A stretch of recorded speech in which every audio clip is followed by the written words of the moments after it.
Tara guys, samahan nyo ulit kami. Maghahanap ulit tayo ng mga random na tao. Ginabi kami dahil meron pa kaming pinuntahan na activity. Sa totoo lang, akala ko wala na akong masyesharean ng gospel sa gabing iyon. Pero inimpress sa akin ni Lord, wala pala akong krudo. Kaya kung sino man ang tao sa gasolinahan, shesharean ko ng word ng Lord at bibigyan ko ulit ng t-shirt na may tatak na Worship 777.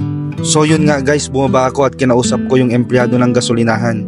Tinanong ko kung pwede ko siyang interviewin at bibigyan ko siya ng t-shirt. Pumayag naman. Tinanong ko siya kung meron siyang kasama at ang sabi niya meron, yung cashier. Kaya pinuntahan namin para pati yung cashier ay makapakinig ng salita ng Diyos. Naniniwala ba kayo na merong Diyos? Yes, sir. Praise God dahil naniniwala sila na merong Diyos. Kaya hindi na ako nagdalawang isip na kausapin sila. Sinabi ko sa kanila ang aking goal na ipapakilala ko ang Panginoong Hesus sa kanila, ang ating tagapagligtas. Meron tayong Bible verse na alam? Genesis 1:1. Nagsimula ay nilikha ng Diyos ang langit at lupa. Genesis 1:1. In the beginning, the Lord created the heaven and the earth.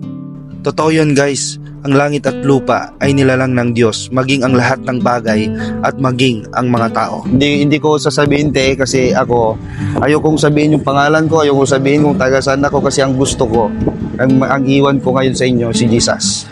Totoo po yun mga kapatid, si Jesus lang ang dapat na maiwan sa kanila. Bago tayo maghiwa-hiwalay, meron tayong tinatawag na ABC of Salvation. Kaligtasan, siyempre, kaya bumuti, di ba? Yes, sir. Gusto natin lahat tayo maligtas. Ang ABC of Salvation, ang A, admit or accept. Ang B, believe in Jesus. At ang pangatlo, confess that Jesus is Lord. Ang admit, ibig sabihin, ina-accept natin na meron tayong kasalanan. Bro, aminam at datibasol mo, inamin natin meron tayong kasalanan, di ba?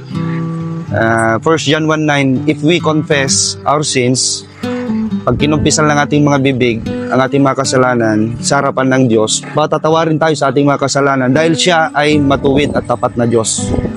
Romans 3:23, lahat tayo ay nagkasala. Walang nakaabot sa pamantayan ng Diyos.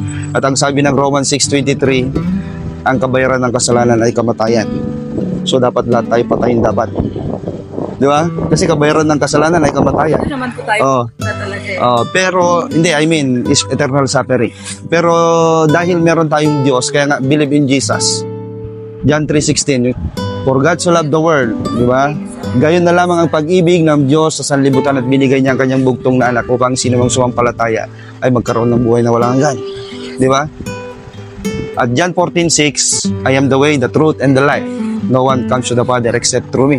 So ibig sabihin, si Jesus lang ang kaligtasan. Wala nang iba. Ang pinako sa krus, hindi yung religion.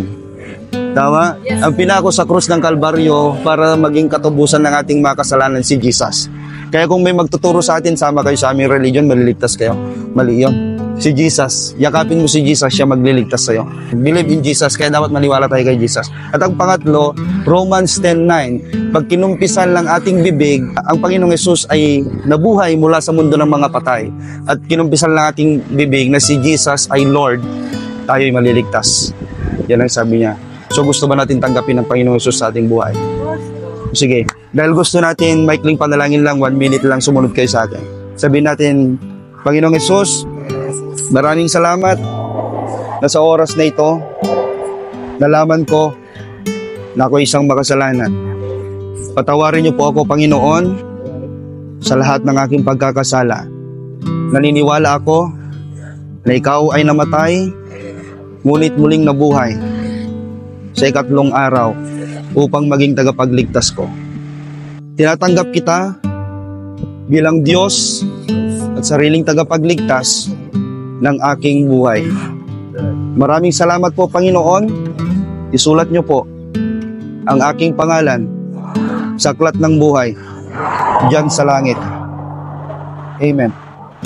So ayun, binigay po natin ang t-shirt na may tatak na Worship 777 po kay Sister Freda at kay Brother Aljo.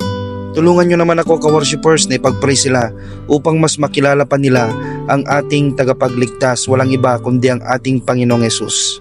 Huwag nyo rin kalilimutan guys na i-follow ang ating Facebook page at i-share ang ating mga videos. Jesus is Lord. Ayun. Purihin po ang Diyos na buhay. God bless you all.